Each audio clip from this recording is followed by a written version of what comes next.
Bonjour à tous.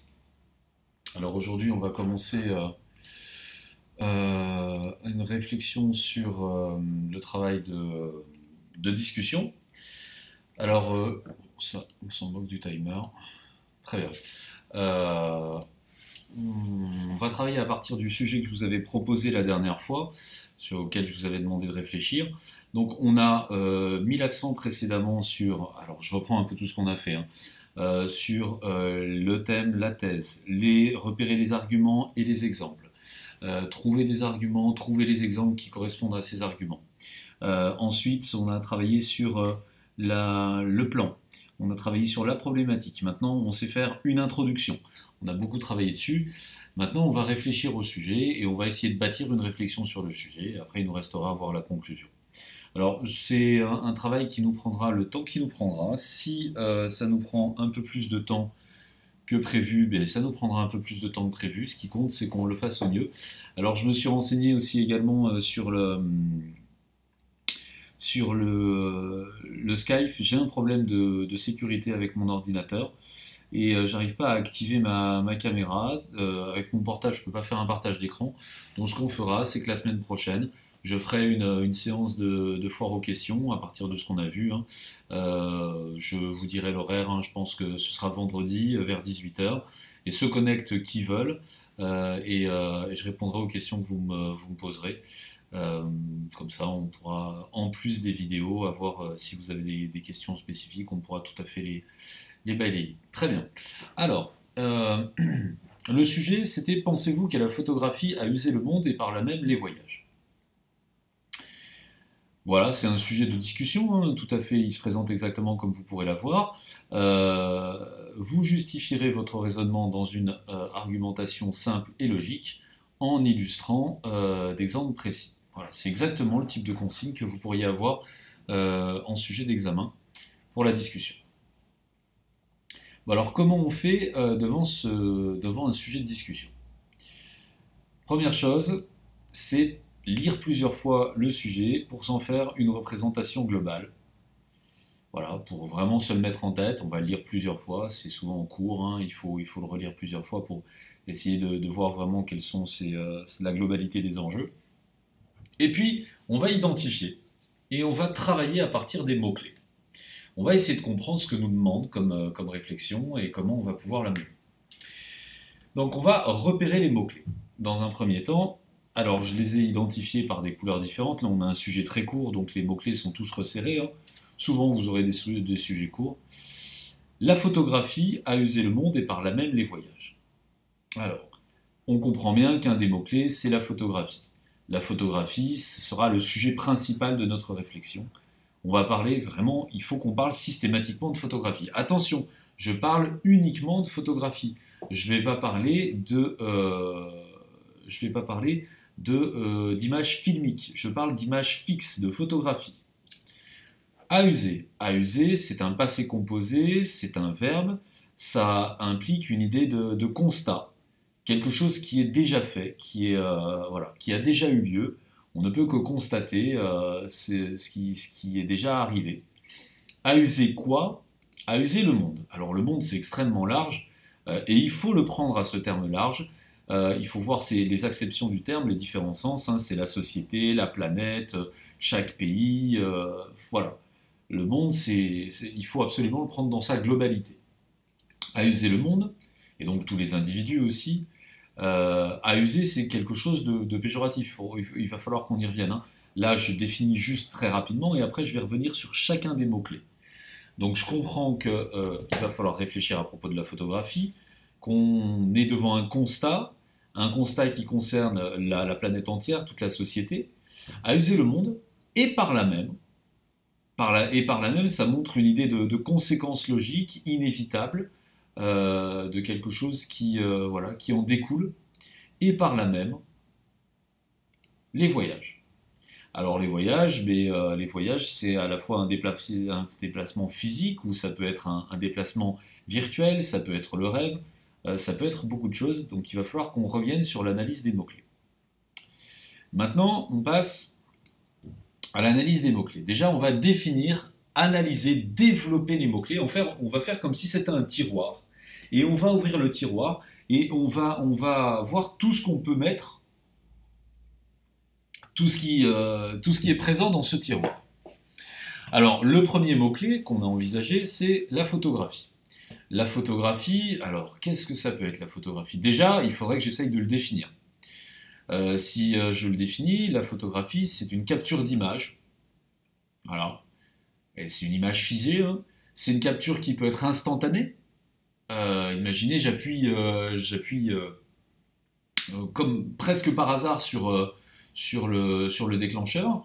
Euh, Ça peut être au contraire une photographie travaillée, composée, on y met du temps, pensez aux photos de famille avec votre mère, ou alors les selfies que vous mettez du temps à composer, ou alors quand vous voulez faire une photo particulière, ben vous allez étudier le cadrage, vous allez étudier l'arrière-plan, vous allez étudier la luminosité, etc.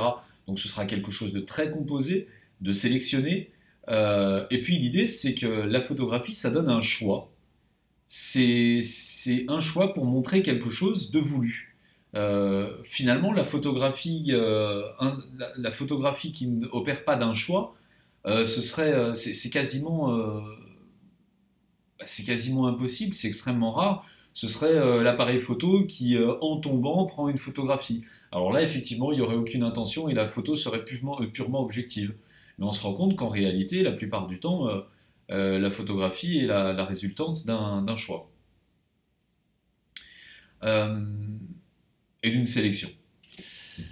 Alors, maintenant, il va falloir dire quelles sont les différentes photographies, les différents types de photographies auxquelles on peut réfléchir. Euh, la première, la plus évidente peut-être, alors on ne les met pas dans l'ordre, hein, on est sur un travail de brouillon. Ce travail de brouillon, il est vraiment nécessaire. Après, vous rédigerez sans être passé par le brouillon. Mais toujours le travail de recherche, on le fait au brouillon, et le développement, vous le rédigerez à partir de votre plan détaillé. Alors, bien sûr, il y a la photographie journalistique, la photographie de presse. Son rôle, c'est de montrer l'actualité. L'actualité sportive, l'actualité politique, l'actualité sociale. Bon, sa fonction, c'est montrer l'actualité, viser à informer, à sensibiliser. Je vous renvoie par exemple au festival Visa pour l'image, qui veut nous montrer des éléments, enfin des actualités, qu'elles soient politiques, écologiques, sportives, peu importe. Donc c'est vraiment attirer notre regard et nous faire comprendre l'actualité, nous faire réagir. Mais attention, cette photographie de presse, elle peut aussi nous influencer, elle peut manipuler. Suivant la photographie qui est prise, eh bien, le média va chercher à générer quelque chose chez nous et nous influencer. Donc bien entendu, on a ces photos de presse. Bon, juste, en fait, en réfléchissant, on va se rendre compte que notre monde, ce serait vraiment surprenant que sur un sujet comme ça, vous soyez sans idée, parce qu'on se rend compte que notre monde est perclus de photographies. On en a en permanence autour de nous, on en prend en permanence, on en voit en permanence dans la rue, dans la presse, dans notre entourage, on les utilise à la télévision, on voit des photographies en permanence. Bon, photographie de presse, d'accord. Qu'est-ce qu'on a d'autre comme photographie? La photographie privée, celle qu'on prend nous-mêmes, qui permet de garder un souvenir, que ce soit de la famille, un voyage. Elle est associée souvent au plaisir et parfois aussi bon, bah, à l'amour de soi, une forme de narcissisme. Pensez aux selfies qui peuvent rassurer sur son apparence, qui peuvent nous permettre un regain narcissique, puis qui permettent de diffuser notre image aux autres. Bon, elle peut être donc de presse, elle peut être privée, elle peut être aussi documentaire.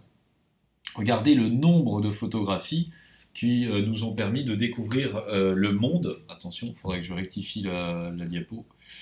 Qui nous permettent de... alors, le monde, c'est où? C'est là. Est-ce que je peux la rectifier? Non, je la rectifierai plus. Si, je peux. Le monde... Bah non, ça va être compliqué.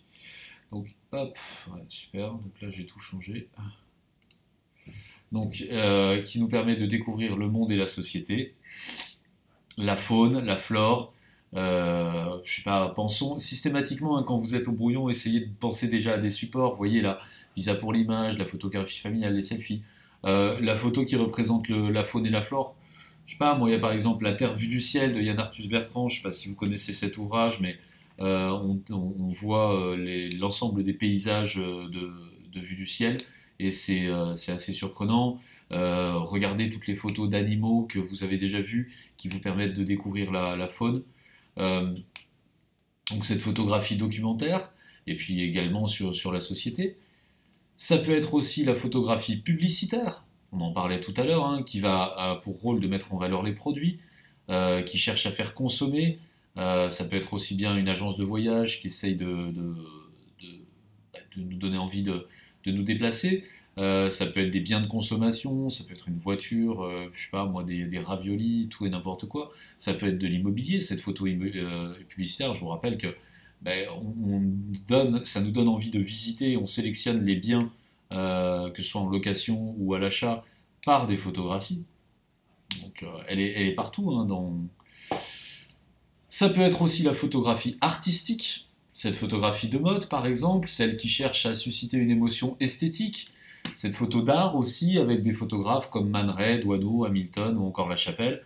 Ce serait bien d'avoir quelques références. Si vous ne connaissez pas, faites une petite recherche sur Internet, allez regarder, vous verrez qu'il y a plusieurs photos d'eux que vous connaissez particulièrement bien, qui sont devenus des standards. Voilà, si je reprends la photographie, on a beaucoup d'éléments. On a la photographie journalistique, la photographie privée, la photographie documentaire, la photographie publicitaire, la photographie artistique. Bon, ça fait... voilà, on a beaucoup de formes de photographie différentes, on a largement de quoi faire. Ensuite, on s'intéresse maintenant au terme à user.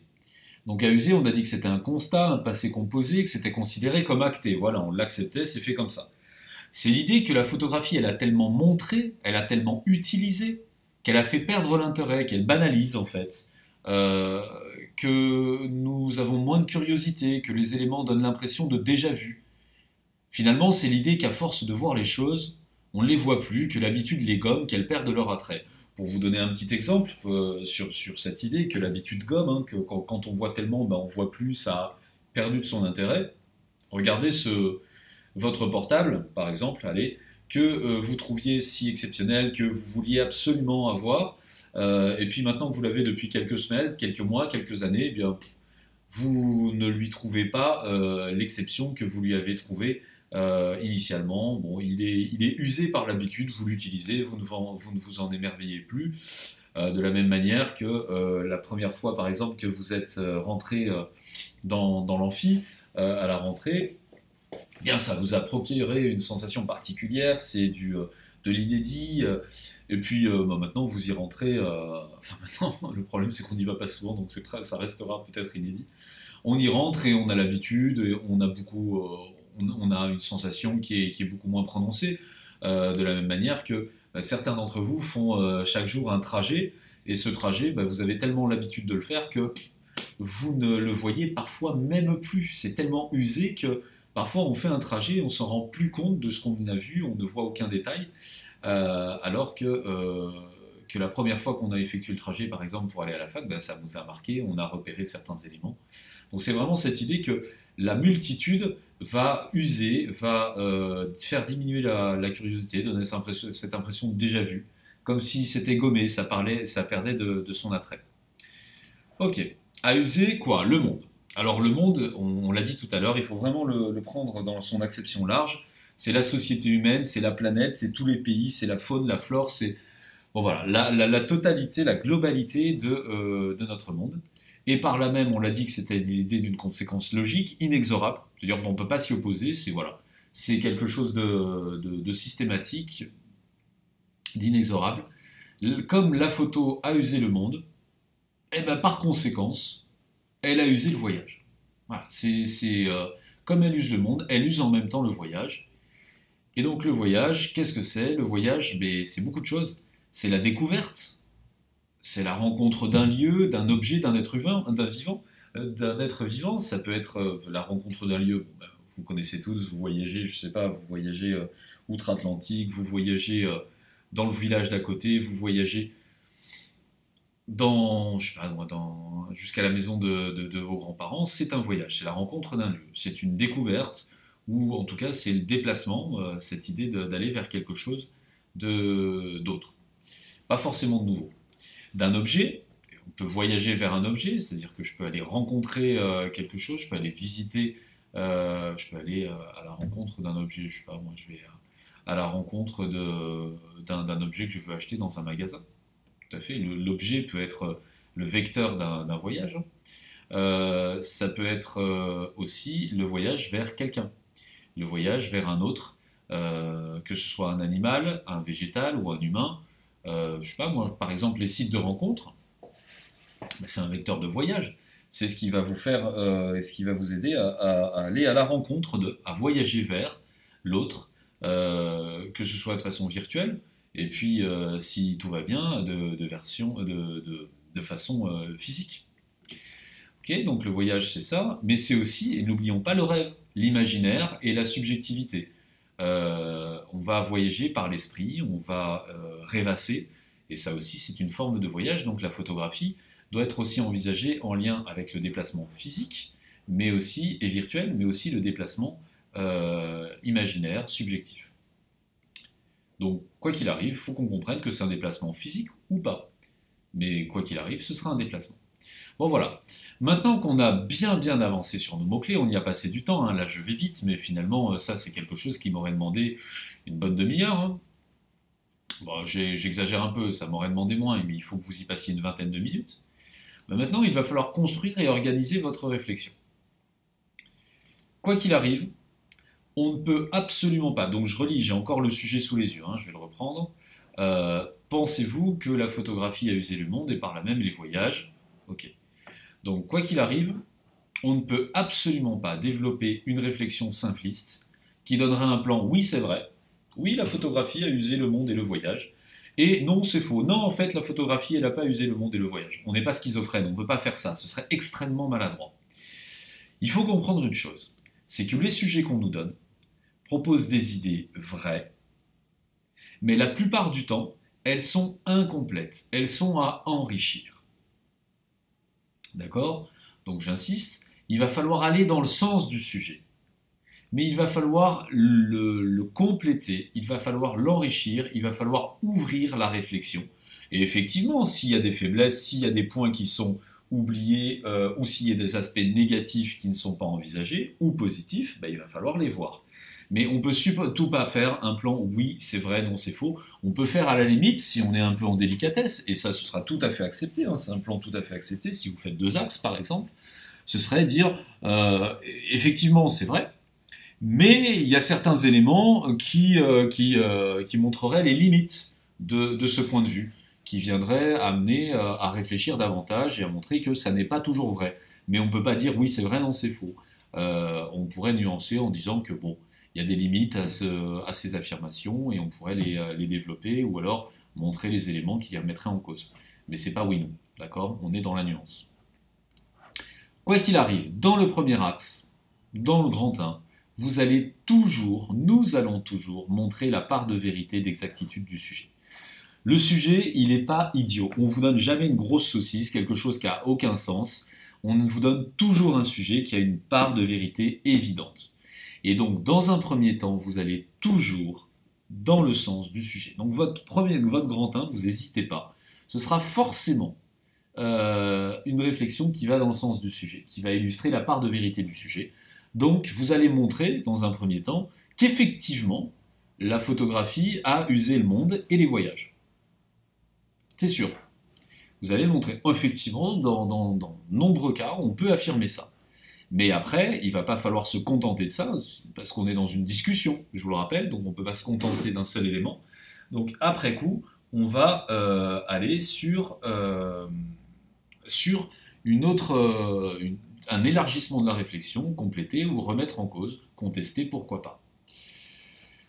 Ensuite, dans l'axe ou les 2 axes restants, suivant le choix de votre plan, je vous rappelle qu'on peut avoir un devoir, une réflexion en 2 axes ou en 3 axes, on va pouvoir montrer les limites, ou chercher à compléter le sujet, on est dans une discussion, on attend à ce que vous évoquiez plusieurs thèses, plusieurs opinions vis-à-vis du sujet qui vous est proposé. Très bien. Quoi qu'il arrive, souvenez-vous, ne jamais quitter des yeux, là en l'occurrence que l'on parle de photo et pas d'image en mouvement, ce serait terriblement répréhensible, on vous en voudrait beaucoup, on vous sanctionnerait très fort. Le sujet, c'est la photo.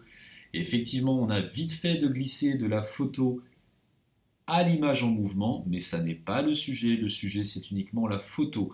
Donc si vous me parlez de documentaire, parlez-moi de documentaire photo, de presse écrite, à la limite de documentaires qui passent sur des chaînes documentaires, il n'y a pas de souci, mais qui montrent des photos. Attention, il faudrait quand même se méfier de ces documentaires, parce que la plupart du temps, c'est de l'image en mouvement. Donc parlez-moi plutôt de la presse écrite et de toutes les images qui sont des photographies et non pas des images en mouvement. Très bien, bon, maintenant qu'on a ça, eh bien, on va commencer notre réflexion. Alors, notre premier axe va donc montrer à quel point nous avons l'impression que nous avons tout vu du monde et qu'il ne reste rien à découvrir. Alors là, on peut s'arrêter là. Et vous essayez, enfin, vous arrêtez là, et vous essayez de trouver un maximum d'éléments qui, au moins 2 ou 3 idées, qui vont justifier cette idée qu'on a l'impression qu'on a tout vu et qu'il ne reste rien à découvrir. Arrêtez-vous et vous reprenez après la vidéo. Faites l'effort de rechercher. Encore une fois, consulter la correction avec moi, c'est une bonne chose, hein, mais le faire ensemble, vous voyez, c'est le genre de cours qui est éminemment frustrant parce que c'est un cours qui demanderait beaucoup de participation. Je ne peux pas le faire sur Zoom parce que je ne pourrais pas gérer toutes les participations. C'est un cours qui se gère très facilement et qu'on construit souvent quand on est en amphi. Et en groupe, c'est efficace et vous pouvez être agissant.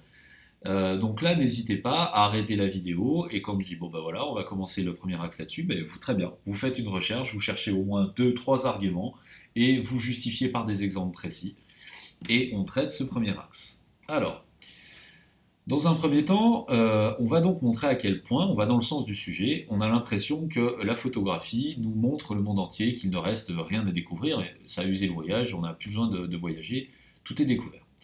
Première idée que je vais développer, c'est que les fréquentes représentations du monde nous donnent un sentiment de déjà-vu. L'idée que j'ai déjà tout vu, que j'ai... voilà, ce sera mon grand 1, que le monde est à ma portée sans aucun effort. Que je n'ai pas besoin de voyager, que j'ai tout vu sans me déplacer. Qu'est-ce qui me pourrait permettre d'affirmer ça? Je commence à justifier. On connaît tous les paysages grâce à des publications, et là il faut que je donne des exemples précis à chaque fois. Comme National Geographic, Géo ou La Terre vue du ciel de Yann Arthus Bertrand.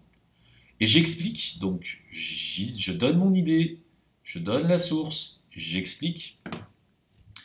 Donc on a l'impression qu'on connaît tous les paysages sans nous déplacer. On a vu la banquise, on a vu la forêt, on a vu le désert, on est allé à Rome, on est allé à Lima, on est allé à Tokyo. Bref, on a l'impression que grâce à ces publications, ces magazines de nature ou de tourisme ou, qui nous montrent le monde, on est allé partout sans même bouger. Moi, je suis jamais allé sur la banquise, mais je vois à quoi ça ressemble grâce à ces photos. Même chose pour le désert, Lima, Tokyo. Donc vraiment, cette idée que les photos nous permettent de voir le monde sans bouger.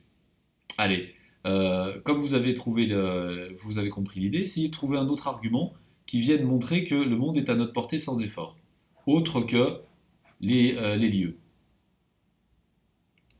Eh bien, autre argument, on connaît l'ensemble de la faune, le monde animal, par des magazines comme des WWF. Nous avons tous contemplé toutes sortes d'oiseaux, des reptiles, des mammifères, j'ai oublié le S, des sortes de mammifères, ça va, d'insectes, de poissons. Effectivement, moi j'ai jamais vu un orque épaulard par exemple. Si, en photo je l'ai vu. Il y a certains insectes, une mygale, j'ai jamais vu de près non plus. Eh bien, en photo j'ai vu. Etc., etc. Donc l'idée que non seulement ça représente tous les paysages, tous les lieux, mais aussi tout ce qui peuple la Terre, la faune. Mais alors finalement, on les voit au plus près, même parfois des plus petits comme le colibri ou la fourmi, aux plus imposants comme l'éléphant ou la baleine, les plus familiers. Donc on a vu toute la faune, et vous développez, vous expliquez. Mais donc j'ai vu tous les paysages, j'ai vu tous les lieux, j'ai vu toute la faune, j'ai vu aussi, logiquement, toute la flore. On a des magazines de jardinage ou des magazines de nature, comme Terre Vivante, qui nous exposent des plantes communes ou exotiques, de la menthe à l'aloès et des orchidées, en passant par toutes les variétés d'arbres. Bref, finalement, et là je l'ai bien montré, c'était mon idée. Mon idée principale, c'était ça. J'ai 3 arguments pour le développer. Ma thèse initiale, c'est qu'on a le monde à porter sans effort. J'ai 3 arguments qui viennent le développer. On a tous les paysages, et je cite les supports et j'explique. On a les lieux, on a les animaux, la faune, et on montre vraiment en quoi on voit tout, hein, on voit vraiment le nombre et les différents types d'animaux qu'on connaît, sans même se déplacer, grâce à la photo. Même chose pour la nature. Donc on voit vraiment à quel point finalement la photo, ben, sans bouger, nous montre tout le monde entier, on connaît tout, on a tout vu, sans nous déplacer. Ok.